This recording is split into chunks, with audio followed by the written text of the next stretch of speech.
this glimmer of hope, if it even is that, into a deal. Well, joining me now to go head-to-head, Democratic Congresswoman Debbie Wasserman Schultz and Republican Congresswoman Marsha Blackburn. You know, Debbie, I know you like the guy, but I listened to the President today for 90 minutes giving a press conference in which he refused to talk to any television journalists, talked to a random bunch of print hacks. He went on and on. It was one of the longest drones I think I've ever listened to, and at the end of it, nothing.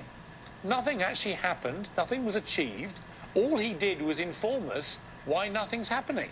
And he could have used that time, to me, to much greater benefit to the American people if he just sat in a room with John Boehner until they got an agreement. What is the matter with them?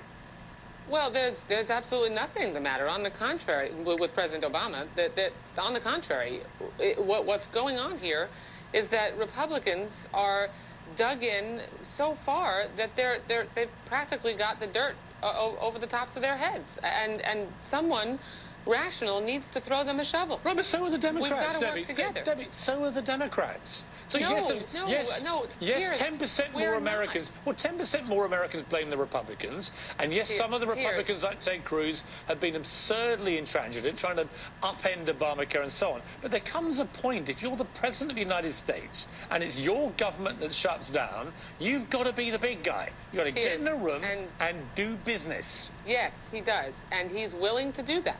But not, as he said, with a gun to our heads. Not where the Republicans are saying that we must, in order to reopen the government, we must have changes to Obamacare. That we have to do it our way, and that the only way the government is going to open is if we hold the economy hostage and change the Affordable Care Act, which has been law for 3 years. And again, we've heard this before, upheld by the Supreme Court, an election decided over it. So it's very simple. We just need to vote on a clean spending resolution to reopen the government. We need to pay the nation's bills. And then, yes, we should sit down, and there are a myriad of things that we should negotiate over, that we should discuss. Okay, we have entitlement. All right, you're turning into President Obama with this monologue, so let me cut you off.